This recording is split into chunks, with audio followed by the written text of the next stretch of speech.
सो चलो बात करते हैं हम। अ, चार अलग अलग स्टेप्स हैं, बहुत इजी, जो हमें अच्छी आदतें कैसे डेवलप करनी है उसके बारे में बताएंगे। तो इसका थोड़ा बैकग्राउंड क्रिएट करेंगे, हम समझने की कोशिश करेंगे। साइकोलॉजिस्ट एडवर्ड थॉर्नडाइक के एक प्रयोग से 1898 में यह स्पष्ट हुआ कि आदतें कैसे डेवलप होती है और हमारे व्यवहार के कारण क्या होते हैं। थॉर्नडाइक ने एनिमल्स के व्यवहार का अध्ययन किया और उन्होंने खास करके बिल्लियों पर ये प्रयोग किया था। उन्होंने हर एक बिल्ली को एक पजल बॉक्स के भीतर रखा। बॉक्स इस तरह से बना था ताकि बिल्ली कोई आसान चीज करके दरवाजे से बाहर निकल आए, जैसे रस्सी खींचकर, लीवर दबाकर या उठी हुई जगहों पर खड़े होकर के। मिसाल के तौर पर बॉक्स में एक लीवर था, जिसे दबाने पर बॉक्स के बगल वाला दरवाजा खुल जाता था। दरवाजा खुलने के बाद बिल्ली उछल कर बाहर निकल सकती थी और दौड़ करके भोजन के कटोरे तक पहुंच जाती थी। बिल्लियों को जैसे ही बॉक्स के भीतर रखा जाता था, मैक्सिमम बिल्लियां वहां से बाहर निकलना चाहती थी। वे अपनी नाक को कोनों में घुसाती थी, खुली जगहों में पंजे मारकर बाहर निकलती थी और वहां पड़ी हुई वस्तुओं को छूती थी। कुछ मिनट के प्रयास के बाद आखिरकार बिल्लियां जादुई लीवर दबा देती थी, जिससे दरवाजा खुल जाता था और वे बाहर निकल आती थी। थॉर्नडाइक ने कई परीक्षण में हर बिल्ली के व्यवहार की निगरानी की। शुरुआत में तो बिल्लियां बॉक्स में कम कम प्रयास बिना किसी क्रम के प्रयास करती थी, लेकिन जब एक बार लीवर दब जाने पर दरवाजा खुल जाता था, तो सीखने की प्रक्रिया शुरू हो जाती थी। धीरे धीरे धीरे धीरे हर बिल्ली ने यह सीख लिया कि लीवर दबाने का काम करने पर वे बॉक्स से बाहर निकल सकती हैं और उन्हें भोजन तक पहुंचने का पुरस्कार मिल सकता है। 20-30 परीक्षणों के बाद यह व्यवहार इतना स्वचालित और आदतन हो गया कि बिल्ली कुछ ही पलों में बाहर निकलने लगी। बिल्लियों के व्यवहार के अध्ययन के आधार पर थॉर्नडाइक ने सीखने की प्रक्रिया संबंधी यह निष्कर्ष निकाला: संतुष्टिदायक परिणाम देने वाला हर एक व्यवहार दोहराए जाते हैं और अप्रिय परिणाम देने वाले व्यवहारों को दोहराए जाने की संभावना कम होती है। उनका यह निष्कर्ष आदर्श शुरुआती बिंदु है, जिससे हम ये पता लगा सकते हैं कि हमारी खुद की आदतें कैसे डेवलप होती हैं। इससे हमें इस तरह के कुछ बुनियादी प्रश्नों के जवाब भी मिल पाते हैं। आदतें क्या हैं? हमारा दिमाग उन्हें उन आदतों को डेवलप किस तरीके से कर पाता है? तो हमारा जो ब्रेन है, हमारा जो दिमाग है, कैसे आदतें डेवलप करता है? आदत वह बिहेवियर है जिसे इतनी बार दोहराया जा चुका होता है कि अब वह ऑटोमेटेड कंडीशन में आ जाती है और आदत बनने की प्रक्रिया परीक्षण और त्रुटि के साथ शुरू होती है। जब भी आप जीवन में किसी नई स्थिति का सामना करते हैं, तो आपके मस्तिष्क को यह निर्णय लेना होता है, इस पर मैं कैसे प्रतिक्रिया रिएक्शन करूं। जब भी कोई समस्या आपके सामने पहली बार आती है, तो आपको पक्का पता नहीं होता कि इसे कैसे सुलझाया जाए। थॉर्नडाइक की बिल्ली की तरह आप चीजों को आजमा कर देखते हैं कि कौन सा उपाय कारगर होता है। इस दौरान मस्तिष्क में काफी ज्यादा न्यूरोलॉजिकल गतिविधियां होती है। आप सावधानी से स्थिति का विश्लेषण कर रहे हैं और इस बारे में कॉन्शियसली डिसीजन ले रहे हैं कि इस सिचुएशन में क्या किया जाए। आप बहुत सारी नई जानकारी एब्जॉर्ब करते हैं और उसे समझने की कोशिश करते हैं। हमारा ब्रेन सबसे प्रभावी विकल्प चुनने और सीखने में व्यस्त है। कभी कभार लीवर दबाने वाली बिल्लियों की तरह आपको अनायास सॉल्यूशन मिल जाता है। जैसे आप किसी तनावपूर्ण महसूस करते हैं और आपको पता चलता है कि दौड़ने से आपका तनाव कम हो जाता है। आप दिन भर काम करने के बाद में मानसिक रूप से थक गए हैं और आपको पता चलता है कि वीडियो गेम खेलने से आपकी थकान दूर हो जाती है। आप जांच-पड़ताल कर रहे हैं, जांच-पड़ताल कर रहे हैं, जांच-पड़ताल कर रहे हैं और फिर अचानक रिवॉर्ड मिल जाता है। जब आपको अप्रत्याशित पुरस्कार मिलता है, तो आप अगली बार अपनी रणनीति बदल देते हैं। आपका मस्तिष्क बहुत चतुर होता है और यह पुरस्कार मिलने से ठीक पहले की घटनाओं को स्मृति में, मेमोरी में रख लेता है। एक पल ठहरे, यह अच्छा अनुभव था। इससे ठीक पहले मैंने क्या किया था? यही सारे मानव व्यवहार के पीछे का फीडबैक चक्र है। कोशिश करना, असफल होना, सीखना, अलग तरीके से कोशिश करना, अभ्यास के साथ अनुपयोगी प्रयासों को छोड़ दिया जाता है और उपयोगी प्रयासों को बार-बार दोहराया जाता है। इसी वजह से और इसी तरह आदत पड़ती है। जब कोई समस्या आपके सामने बार-बार आती है, तो आपका मस्तिष्क इसे सुलझाने की प्रक्रिया को स्वचालित बनाने लगता है। इस तरह आदतें स्वचालित समाधानों की श्रृंखला है, जो उन समस्याओं व तनावों को दूर करती है, जिनका सामना आप नियमित रूप से करते हैं। जैसा व्यवहारवादी वैज्ञानिक जेसन हरेडा ने कहा है, आदतें हमारे परिवेश में बार-बार आने वाली समस्याओं की विश्वसनीय समाधान है। आदतें डेवलप होने के बाद हमारे ब्रेन में हमारे एक्टिविटी का लेवल बढ़ जाता है, कई बार कम हो जाता है। आप सफलता की भविष्यवाणी करने वाले सिग्नल्स को पहचानना सीख लेते हैं और बाकी हर चीज को बाहर कर देते हैं। जब भविष्य में वैसी ही स्थिति आती है, तो आप सटीकता से जानते हैं कि आपको क्या करना चाहिए। अब उस स्थिति का हर कोण से विश्लेषण करने की कोई जरूरत नहीं है। आपका ब्रेन प्रयोग और एरर्स को, ट्रायल एंड एरर को प्रक्रिया को छोड़कर एक मानसिक नियम बना देता है। अगर यह स्थिति है, तो यह करो। संबंधित स्थिति के आने पर आप अपने आप इस तरह के मानसिक नियमों का अनुसरण करने लगते हैं। अब जब भी आप तनावग्रस्त महसूस करते हैं, तो आपके अंदर दौड़ने की इच्छा जाग जाती है। जैसे ही आप दिन भर काम करने के बाद घर के अंदर घुसते हैं, आप वीडियो गेम कंट्रोलर को उठा लेते हैं। पहले जिस विकल्प को चुनने में प्रयास की जरूरत थी, अब वह स्वचालित बन गया है। संक्षेप में एक आदत उत्पन्न हो चुकी है या पड़ चुकी है। आदतें अनुभव से सीखे गए मस्तिष्क का शॉर्टकट है। एक मायने में आदत सिर्फ उन कदमों की मेमोरी है, जिन्हें उठाकर आपने पास्ट में कोई समस्या सुलझाई थी। अनुकूल परिस्थितियां आने पर आप इस मेमोरी को तरोताजा कर सकते हैं और स्वचालित रूप से दोबारा वही काम उठा सकते हैं, वही स्टेप्स उठा सकते हैं। मस्तिष्क पास्ट को इसलिए याद रखता है, ताकि यह इस बात की बेहतर भविष्यवाणी कर पाए कि भविष्य में क्या कारगर साबित होगा। आदत डेवलप करना बहुत ज्यादा उपयोगी होता है, क्योंकि चेतन मन मस्तिष्क की टूटी जैसा होता है। यह एक समय में सिर्फ एक ही समस्या पर ध्यान दे सकता है। इस वजह से आपका मस्तिष्क आपके चेतन ध्यान को हमेशा ज्यादा से ज्यादा एम्प्टी यानी कि खाली रखना चाहता है, ताकि यह सबसे अनिवार्य चीजों पर केंद्रित रह सके।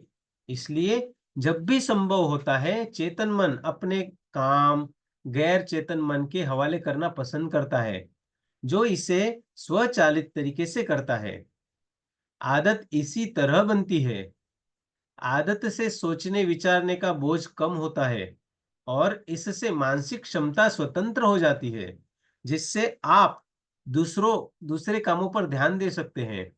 आदतें कार्यकुशलता बढ़ाती हैं, लेकिन इसके बावजूद कुछ लोग आदतों पर शंका करते रहते हैं। वे इस तरह के तर्क देते हैं, क्या आदतें मेरे जीवन को बोझिल बना देगी? मैं खुद को एक ऐसी जीवन शैली में कैद नहीं करना चाहता, जिसका मैं आनंद ना ले सकूं?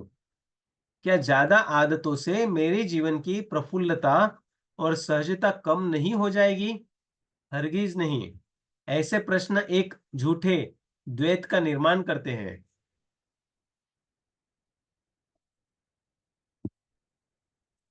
वे आपको इस गलत सोच की ओर ले जाते हैं कि आपकी आदतें आपकी स्वतंत्रता छीन लेती हैं और आपको आदतें डालने तथा स्वतंत्र रहने के बीच विकल्प चुनने की जरूरत होती है।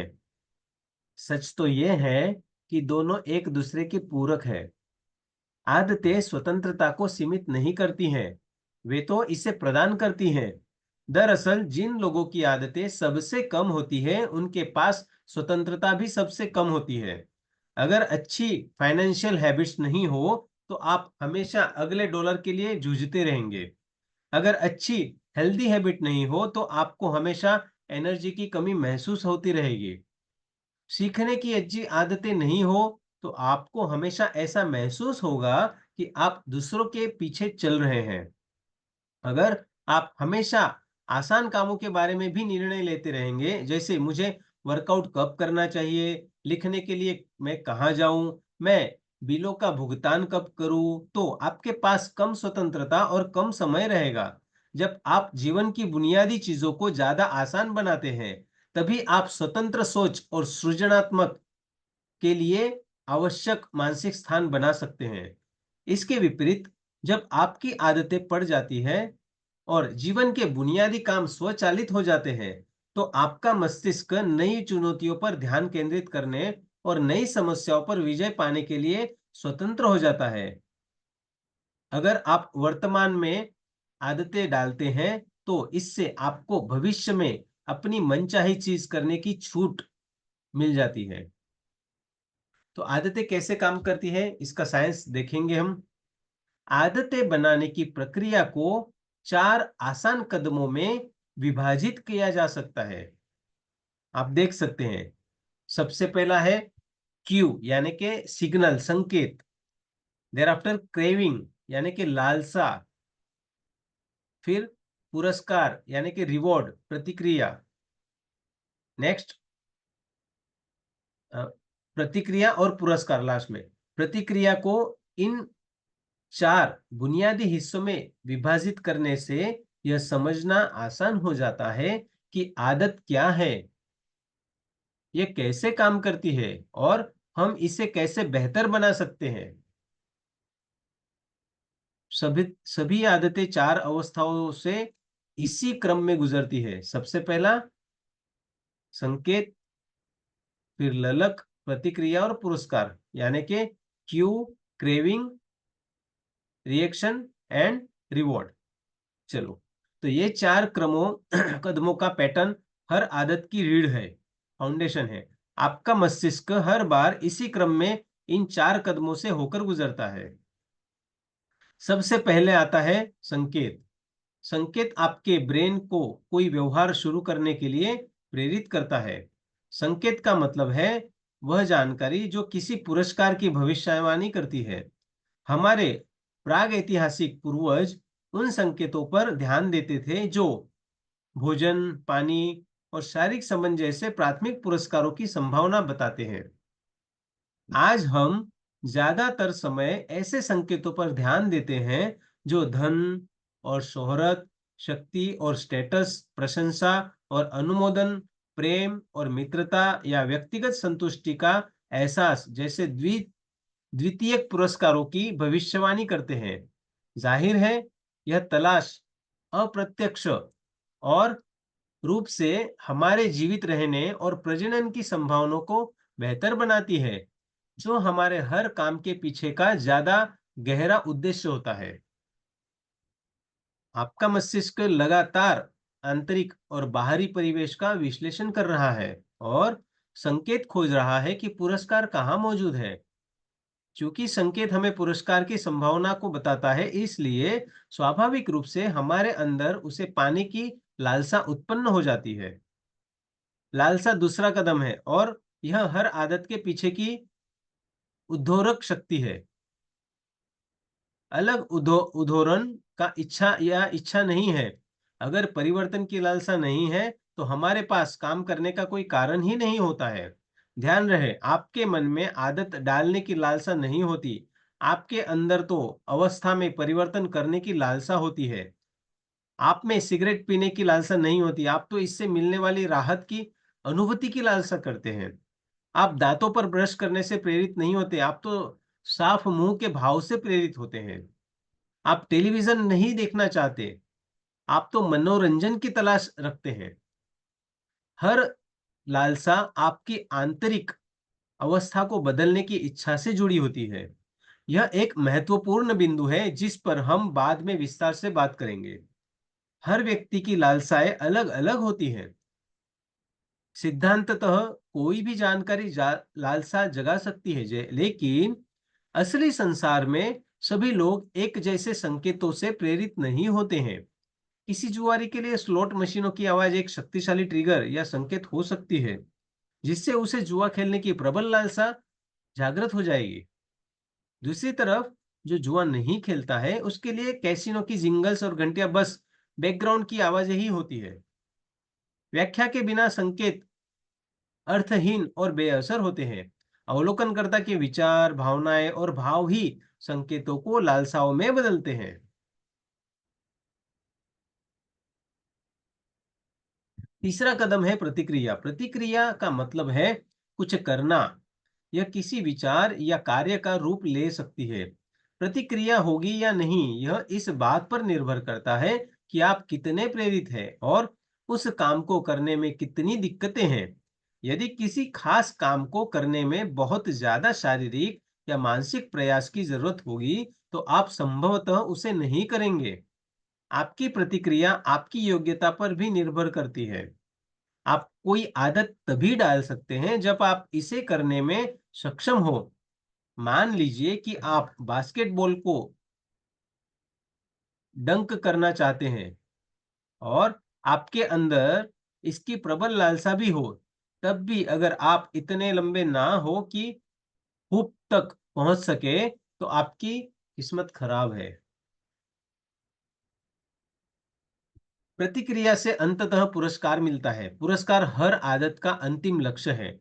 संकेत पुरस्कार को देखना या भांपना है, लालसा पुरस्कार को चाहता है। प्रतिक्रिया पुरस्कार को हासिल करने का प्रयास है। हम पुरस्कार इसलिए चाहते हैं क्योंकि वे दो उद्देश्यों को पूरा करते हैं। सबसे पहला, ये हमें संतुष्टि देते हैं और दूसरा, वे हमें सिखाते हैं। पुरस्कारों का पहला उद्देश्य हमारी लालसा को संतुष्ट करना होता है। हाँ, पुरस्कार अपने आप में लाभ प्रदान करते हैं। भोजन और पानी वह ऊर्जा देते हैं जिसकी जरूरत आपको जीवित रहने के लिए है। प्रमोशन से ज्यादा धन और सम्मान मिलता है। फिट होने से आपका स्वास्थ्य और डेटिंग की संभावनाएं बढ़ जाती है। लेकिन ज्यादा तात्कालिक लाभ यह है कि पुरस्कार आपकी खाने या स्टेटस हासिल करने या लोगों की प्रशंसा हासिल करने की आपकी लालसा को संतुष्ट करते हैं। पुरस्कार कम से कम एक पल के लिए संतुष्ट प्रदान करते हैं और लालसा से राहत देते हैं। दूसरे पुरस्कार हमें सिखाते हैं कि कौन से काम भविष्य में याद रखने लायक है। आपका मस्तिष्क पुरस्कार खोजी यंत्र है। जीवन भर आपका सेंसरी नर्वस सिस्टम लगातार निगरानी करता है कि किन कामों से आपकी इच्छाएं संतुष्ट होती है और आपको आनंद मिलता है। खुशी और निराशा की भावनाएं फीडबैक देने का काम करती है। वे हमारे मस्तिष्क को उपयोगी और अनुपयोगी कार्यों में फर्क करना सिखाती है।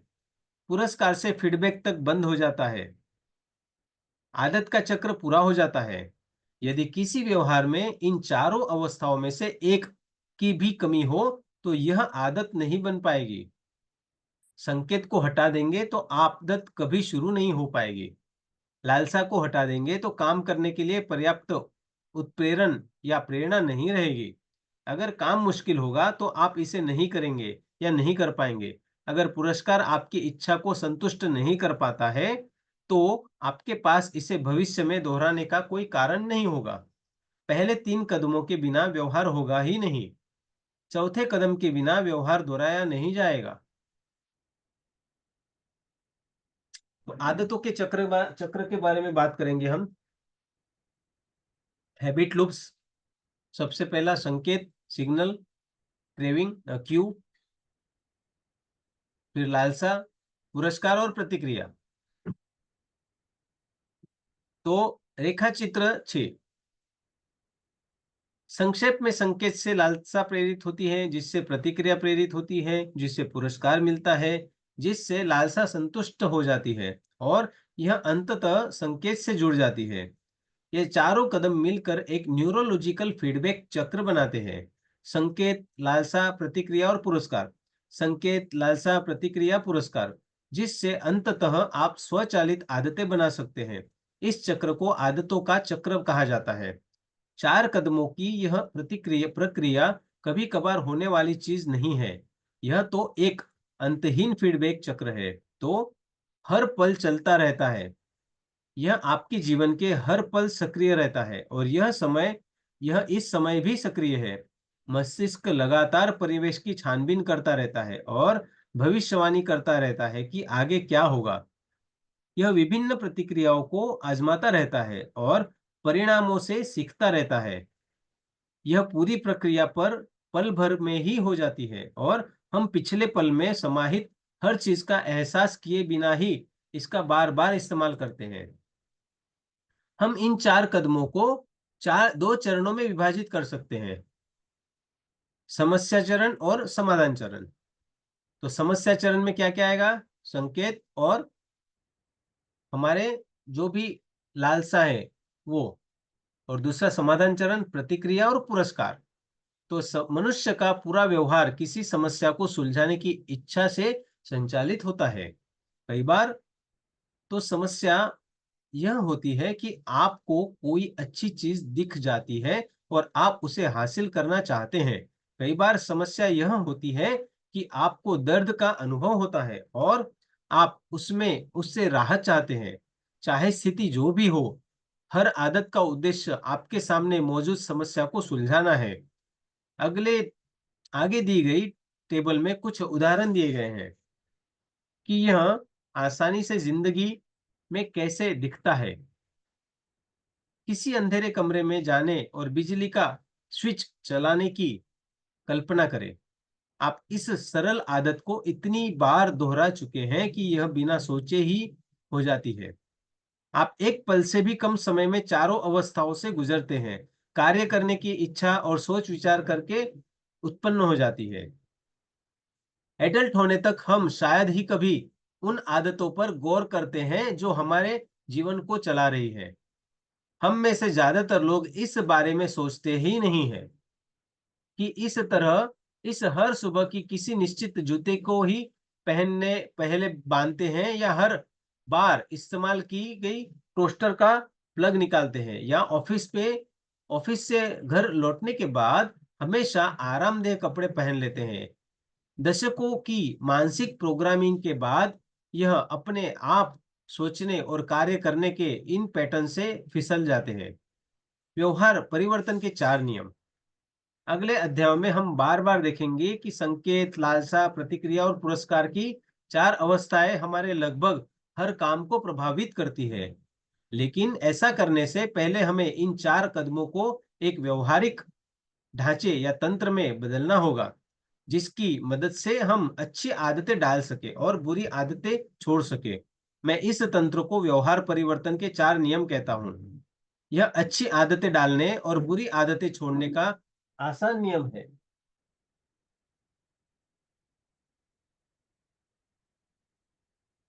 इस नियम को आप मानव व्यवहार को प्रभावित करने वाला नियम लीवर मान सकते हैं। जब लीवर सही जगह पर होते हैं तो अच्छी आदतें आसानी से ढल जाती है। जब वे गलत जगह पर होते हैं तो ऐसा करना लगभग असंभव हो जाता है। अच्छी आदत कैसे डालें और किसी बुरी आदत को कैसे छोड़ें? तो पहला नियम, इसका संकेत इसे स्पष्ट बनाएं। और अगर आदत बुरी है तो इसे छोड़ने के लिए इसे अदृश्य बनाएं। दूसरा नियम, अच्छी आदत बनाने के लिए इसे आकर्षक बनाएं। आदत बुरी है, इसे छोड़ने के लिए इसे अनाकर्षक बनाएं। तीसरा नियम, प्रतिक्रिया का अच्छी आदत बनाने के लिए इसे मुश्किल बनाएं, इसे आसान बनाएं। अगर बुरी आदत दूर करना है तो इसे मुश्किल बनाएं।